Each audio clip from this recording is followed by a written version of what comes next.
Bonjour à tous. Aujourd'hui, dans Power BI, on va parler comment créer une table de date pour nos modèles relationnels. Alors, on a plusieurs options qui s'adressent à nous. La première, qui est à mon avis l'idéal, c'est si vous travaillez dans une entreprise qui a déjà un calendrier existant dans votre système source. Ça, c'est vraiment la meilleure méthode à utiliser. Si jamais vous n'avez pas ça, vous avez quand même plusieurs options qui s'offrent à vous. En ce moment, je vais vous montrer trois façons principales de le faire. Soit directement dans Excel, qui est l'option que je recommande le moins, mais pour les nouveaux utilisateurs, ça peut être une bonne façon de s'initier à créer cette table. Ensuite, avec Power Query. Et en dernier, comment le faire avec le DAX. Normalement, quand je crée des données, j'aime mieux le faire le plus proche de la source de données possible. Donc, dans ce cas-ci, je l'aurais probablement créé avec Power Query. Mais le DAX a quand même beaucoup changé à travers le temps puis devient de plus en plus performant. Donc maintenant, j'ai comme une préférence de le faire avec le DAX, chose que je vais vous montrer à la fin. Si jamais il y a un morceau du vidéo qui vous intéresse plus, vous pouvez naviguer avec le timeline qui va apparaître ici. Alors, sentez-vous libre de naviguer d'une place à l'autre selon vos préférences. Alors, c'est parti, je vous montre ça. On va commencer par créer une table de date dans Excel. Alors, je vais créer mes colonnes que je veux voir. Je vais vouloir ma date, l'année, le mois, le nom du mois, le jour et le nom du jour. Alors pour commencer, disons qu'on va, mon jeu de données, je veux avoir des dates à partir de 2022. Alors on va commencer par écrire janvier 2022. Une fois que c'est fait, on pourrait double-cliquer ou étirer ici la cellule pour copier nos dates, mais une façon plus élégante et plus rapide de le faire, ça va être d'aller juste ici, sous recopier, faire une série. On va sélectionner la colonne. L'unité de temps, c'est les jours. Je veux des bons de 1 jour ici. Et la dernière valeur, disons que je veux le calendrier jusqu'en 2026, 31 décembre. Et là, automatiquement, toute ma série est créée jusqu'en 2026. Alors ça, c'est une façon très facile de créer ces dates rapidement. Ensuite, pour l'année, on va utiliser la fonction année. Ensuite, pour le mois, on prend la fonction mois. Pour le nom du mois, on va utiliser la fonction texte, comme ceci. On va choisir encore une fois ma date. Et là, le format, entre guillemets, on va mettre dans le fond 4 fois M pour le nom au complet. On ferme la parenthèse. Pour le jour, on va utiliser la fonction jour. Là, entre guillemets, on va mettre le jour. On va juste valider. En janvier 2022, le 1er janvier, on est un samedi. C'est un samedi. Parfait, on est correct à ce niveau-là. Et maintenant, on va juste tout copier nos données. Alors là, on vient de créer notre table calendrier qu'on va sauvegarder. Et maintenant, on va aller dans Power BI pour importer notre calendrier. J'ai maintenant mon calendrier dans Power BI. Alors ça, c'était la méthode numéro 1. Avec la méthode numéro 2, on va aller dans Power Query. On va cliquer sur Transformer les données. Pour dans Power Query, je vais te montrer deux techniques pour créer la table de date initialement. Alors la première façon, on va faire une nouvelle source. On va prendre une requête vide. Et là, on va inscrire liste de date. Là, un petit truc ici, si tu es moins familier avec Power Query, si jamais tu fais des recherches, tu vois ici, c'est list.date. Si jamais tu tapes le point comme ça, et qu'ensuite tu viens ici sélectionner, ça va doubler le list. Alors, le truc, c'est de ne pas mettre le point. Donc, tu écris la formule que tu cherches, list, date. Et là, tu fais tab, et en faisant tab, le point va s'ajouter. Alors, je vais ouvrir ma parenthèse, et là, ça dit start as date. Alors là, je vais faire date. Je vais ouvrir mes parenthèses, et je vais faire 2022. Là, ici, il va falloir faire 0, 1 virgule et virgule 01. Ensuite, ici, je vais faire virgule. Et là, combien de jours que je veux. Là, un truc simple que moi je fais souvent, je vais faire juste 365 pour une année. Et là, je vais faire x 5.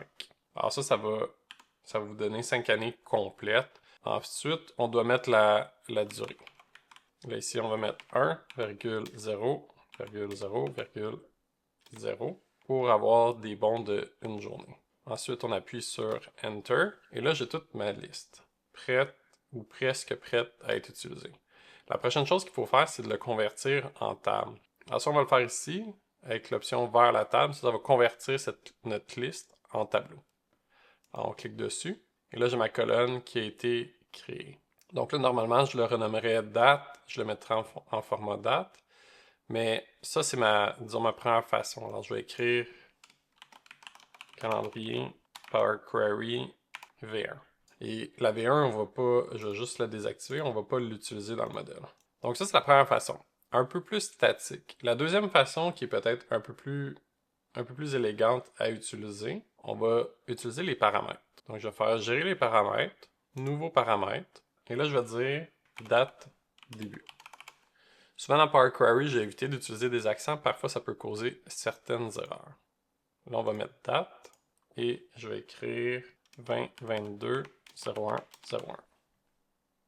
Là, ici j'ai ma valeur, et là je vais aller me créer mon deuxième paramètre qui va être ma date de fin.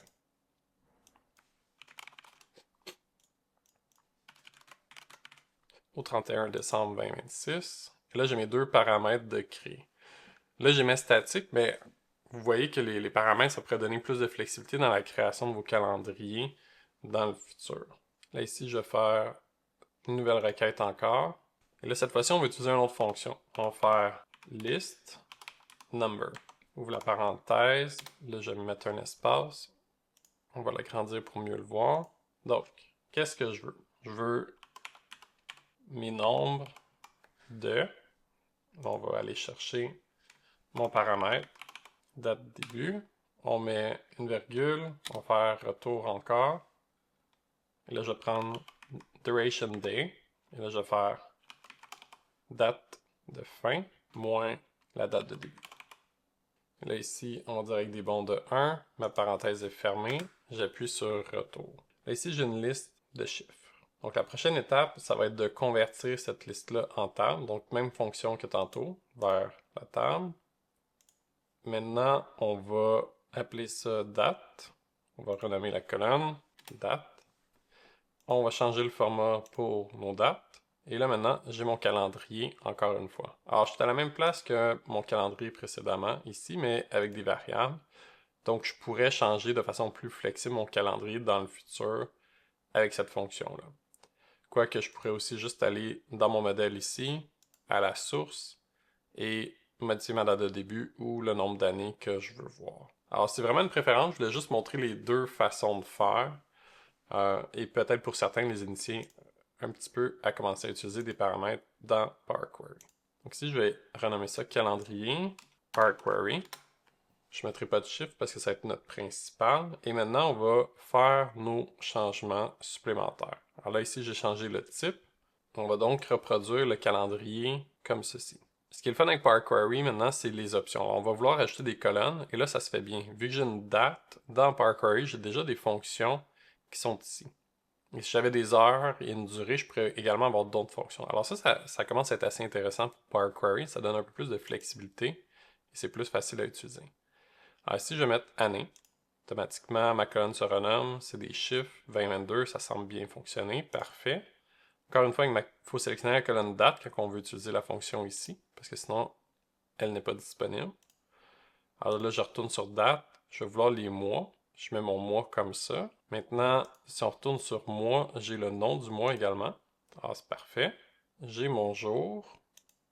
Alors là, ça me met mes chiffres. Mais là, ça me donne, dans le fond, mes jours jusqu'à comme 1 à 31. Alors, c'est pas ça que je voulais. On veut les jours de la semaine. On va retourner dans une étape. On va effacer les jours qu'on voulait pas. On va faire supprimer. Donc là, j'ai mes jours de la semaine. Là, ici, c'est un petit peu différent. On voit que le dimanche, c'est un 0 et le samedi est un 6. Vu qu'on utilise la fonction, on devrait avoir quand même le nom de la semaine correctement. Alors ici, le nom du jour. Alors ici, nom du jour. Parfait. Alors ça, c'est peut-être à faire attention. Un petit peu différent que la fonction texte dans Excel qui nous retournait des chiffres de 1 à 7 versus qu'ici, c'est de 0 à 6. Si jamais ça vous pose problème, un truc rapide, vous pourriez ajouter une colonne et juste faire un plus 1, comme ça serait uniforme avec Excel. Mais ici, je pense qu'on va laisser comme ça ne causera pas de problème supplémentaire. Alors ça, c'est comment créer la table dans Power Query. Excellent. Maintenant, on a créé avec Excel, Power Query. Maintenant, on va faire fermer et appliquer. On va aller maintenant le créer avec le DAX. Et là, je vais vous montrer pourquoi le DAX est désormais, disons, ma façon préférée de le faire. C'est sûr que ça se fait avec Power Query aussi, mais je trouve que La flexibilité du DAX ici, je trouve ça bien pour le créer. Donc maintenant, c'est souvent ma méthode de prédilection quand je veux un calendrier dans Power BI, je vais utiliser le DAX. Donc première chose qu'on va faire, on va aller sous modélisation, on va faire une nouvelle table, et là on va utiliser, je vais créer calendrier DAX, on va utiliser la fonction Calendar Auto. On ferme les parenthèses et on appuie sur Enter. On va aller voir la nouvelle table qu'on a créée. Là ici j'ai les heures pour mes dates, chose que je veux pas. Alors pour le faire, on peut juste cliquer sur la colonne et on va aller sélectionner le format de date qu'on veut avoir. Alors là, on vient de créer un calendrier.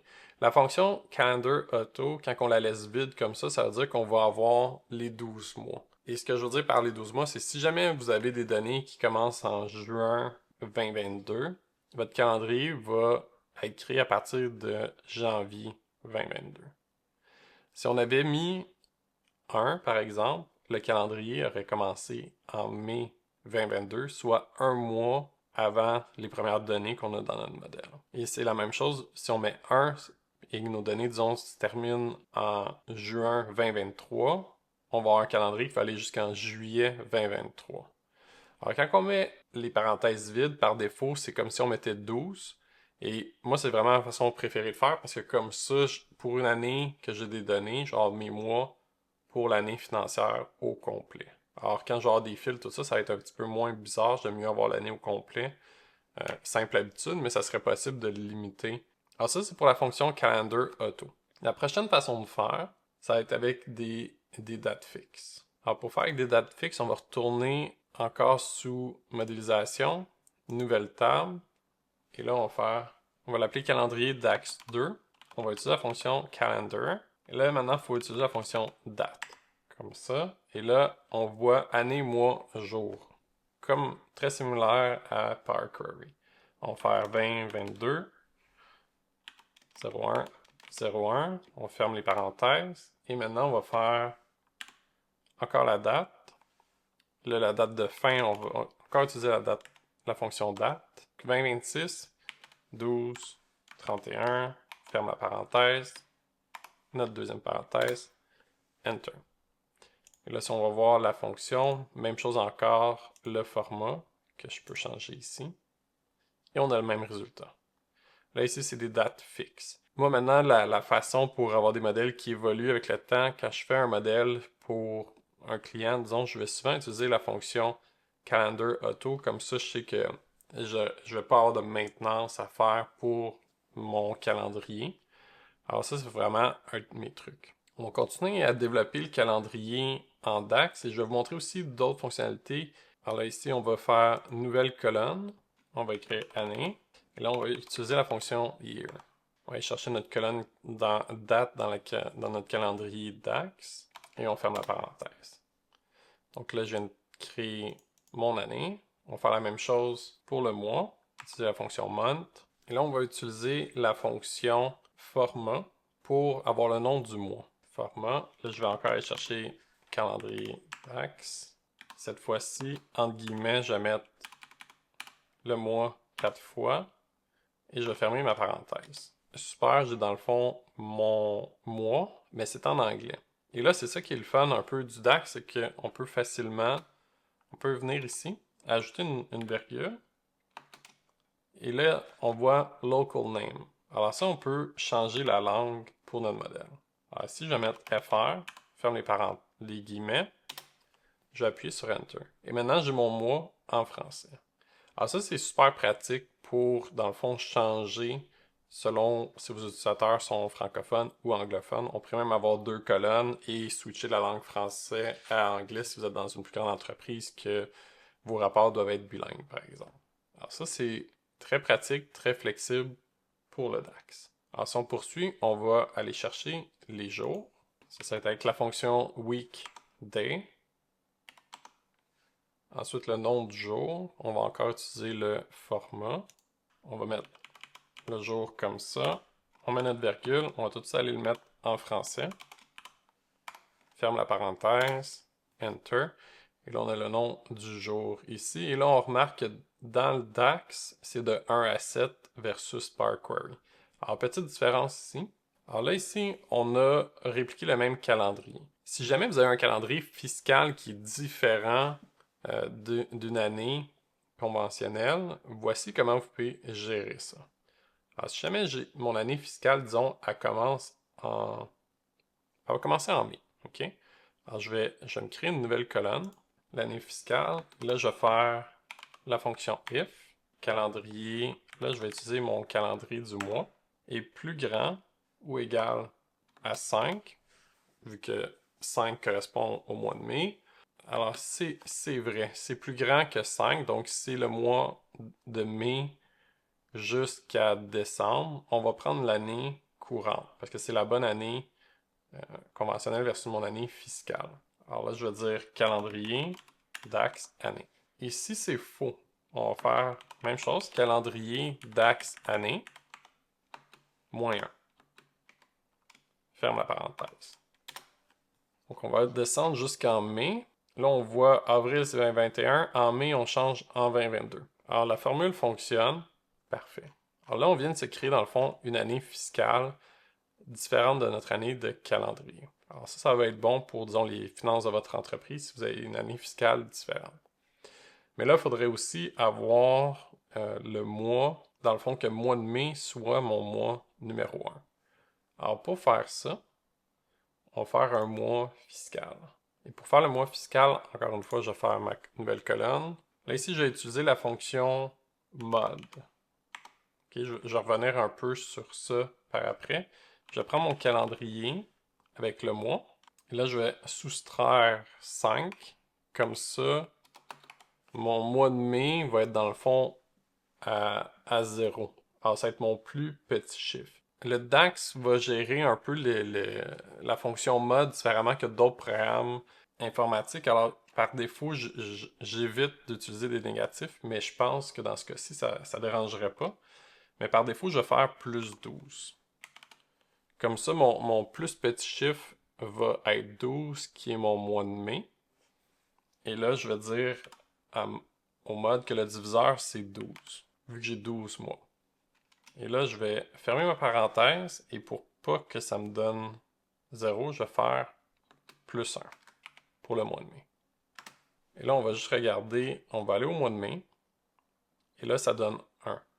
Alors, la fonction mode, si on veut voir un peu plus un exemple visuel de comment ça fonctionne, j'ai mes mois ici en chiffres. Je soustrais mon mois de mai parce que c'est mon point de départ, donc je veux que le mois de mai donne 0. Vu que la fonction mode fonctionne différemment dans certains langages informatiques, je veux avoir des chiffres positifs. Alors, je fais plus 12 vu que j'ai 12 mois. Comme ça va m'assurer que j'ai pas de négatif.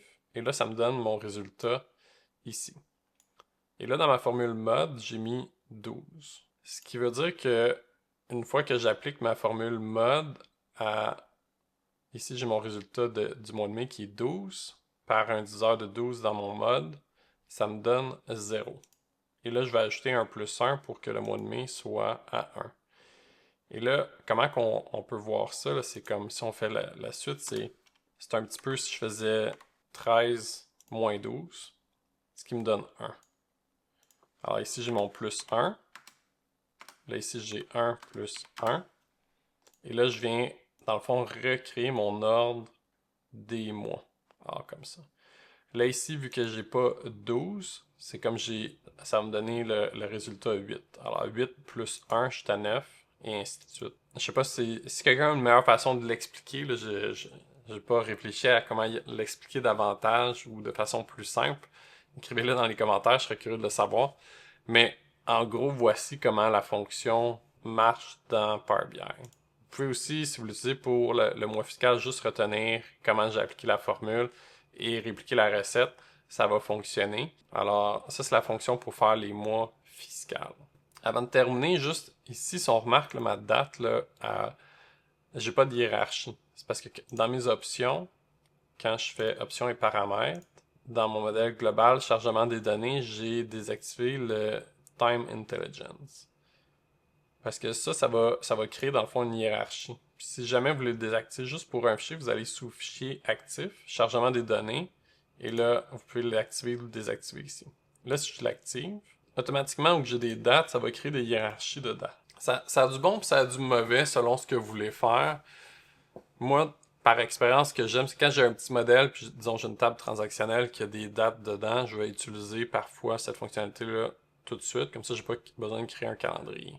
Quand j'ai un jeu de données un peu plus complexe, d'habitude je la désactive automatiquement et je vais créer ma table de dates et utiliser celle-ci à la place. Alors c'est un peu une question de préférence.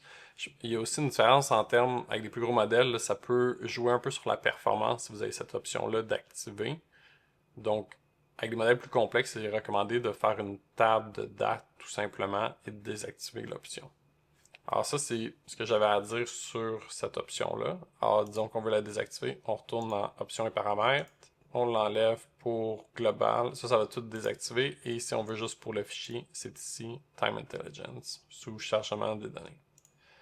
Alors là, je l'ai désactivé. Ensuite, ici, ça ne va pas vraiment le montrer rapidement. On va prendre une table, la table Excel, ça va être plus visuel. On voit qu'ici, mes années, mes jours et mes mois sont reconnus comme des chiffres. Et là, j'ai le signe de somme à côté. Comme quoi que ces chiffres-là vont être additionnés. Ce qui est bon à faire, c'est que on va aller chercher notre année ici. Et là, une bonne habitude, c'est de changer la somme pour ne pas résumer comme ça. Et là, j'ai ma petite somme qui disparaît. Donc, de le faire pour toutes nos valeurs qui sont des chiffres, mais qu'on ne veut pas que ces chiffres-là s'additionnent, pour avoir des résultats un peu spéciaux de temps en temps. Alors, c'était les 3 façons de créer une table de date dans Power BI. J'espère que vous avez trouvé ça intéressant. Laissez-moi savoir dans les commentaires c'est quoi votre méthode préférée, si, comme moi, vous préférez utiliser le DAX désormais pour créer vos tables de date. Alors sur ce, bonne journée à tous.